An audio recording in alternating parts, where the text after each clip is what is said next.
Your Excellency, the Minister of Industry and Technologies, ministers, distinguished guests, ladies and gentlemen, Dr. Aiden, thank you very much for inviting me. And let me tell you that I first came to Istanbul 58 years ago, and I fell in love with it, and I'm still in love with it, like good marriage.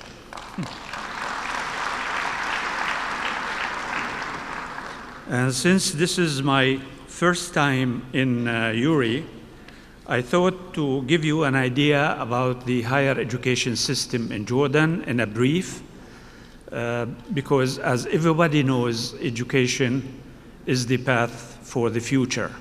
If we can provide our students with good education, then the path for future becomes much easier. Jordan is a small country. We cannot match the impressive figures that we have heard from Dr. Rahmi. The population of Jordan is nearly half the population of Istanbul. In spite of that, over the last 55 years, we have developed 73 higher education institutions. 10 of them are public universities, 16 are private universities, 2 are special status universities, 1 regional, and 44 community and technical colleges. Nearly 3,010 students are registered in universities, 37 are registered in community colleges, and we nearly have 40,000 students, foreign students, enrolled in these 73 institutions.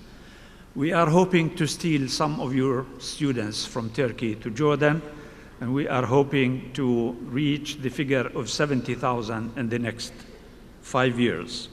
The total number of the teaching staff in Jordanian universities and colleges is nearly 10,528, and amongst these universities, we offer 1,554 specializations, of which 955 are BA and BSc programs, 22 higher diploma programs, 476 master's programs, and 101 PhD programs.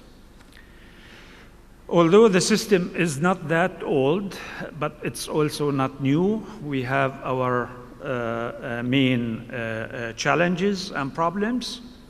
I'm not going to bore you with our national problems, but we are trying to work very hard. Hopefully, in the next 5 years, we will be able to overcome these challenges. Like many Arab and Middle Eastern countries, most of our students are in the humanities, and we would like to shift to have our students go more into sciences, technology, and engineering. Now, to address these challenges, we have developed what is called the National Strategy for Human Resources Development for the years 2016-2025. And at the ministry level, this is a national strategy, and for the Ministry of Higher Education and Scientific Research, we have developed our own strategy for the years 2019-2021. The main focus areas of both the national strategy and the ministry strategy focus on improving access, improving quality, accountability, innovation, and mindset. Although mindset seems to be a bit strange, but we are hoping to work on our students, their families, their parents, in order to change the mindset and the culture that everybody in Jordan would like to study medicine and dentistry. And that's why we have, out of the 3,500 students who are studying in Turkey, the majority of them are in medicine and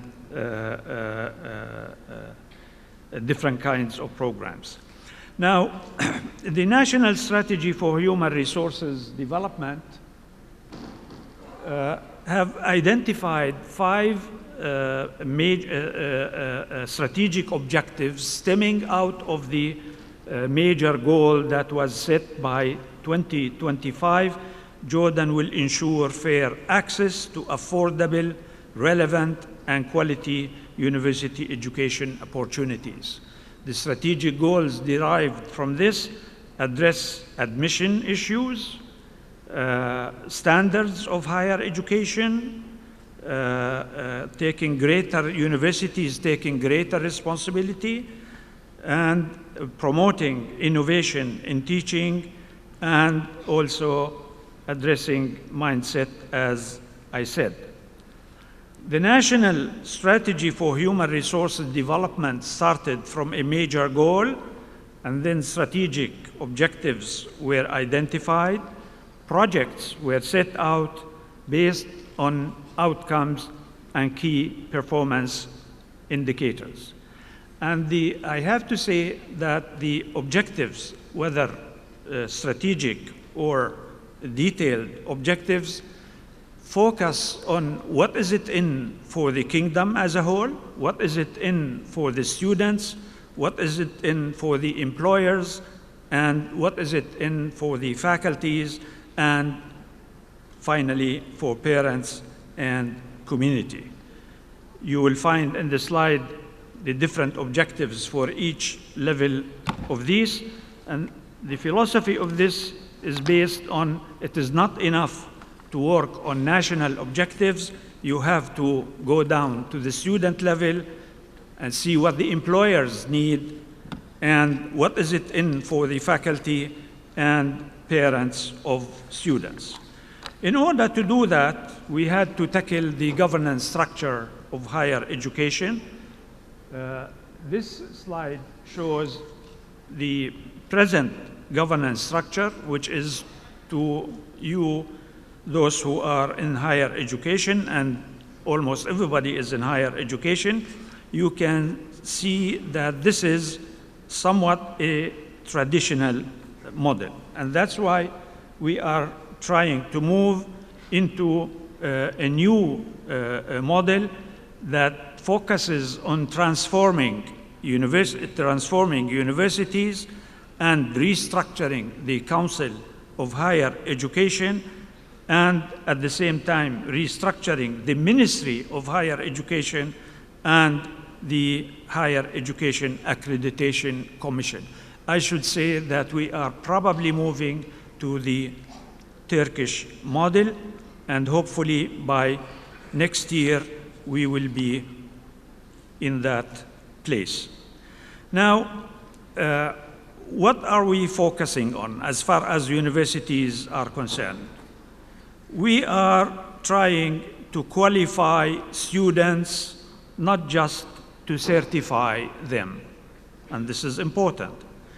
We are also trying to teach students how to think, not what to think, to make students safe for ideas, not ideas safe for students.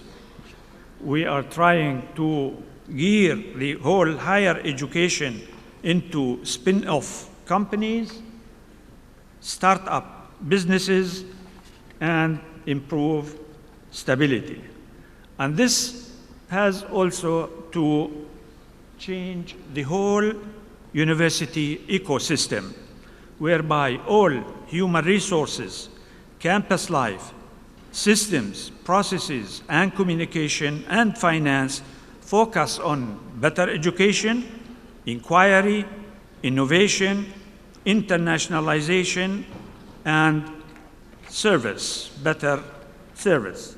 And at the end, we are trying to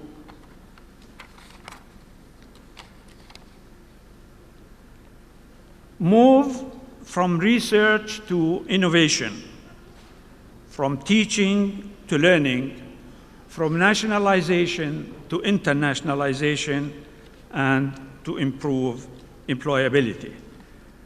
I hope that during my stay for the next 3 years, I will learn not only from the Turkish experience, but also from those other universities in this forum to see how we can adapt our model into a better future. And for this reason, Dr. Aydin, I thank you for inviting me, because this is a great learning opportunity for me. Thank you again.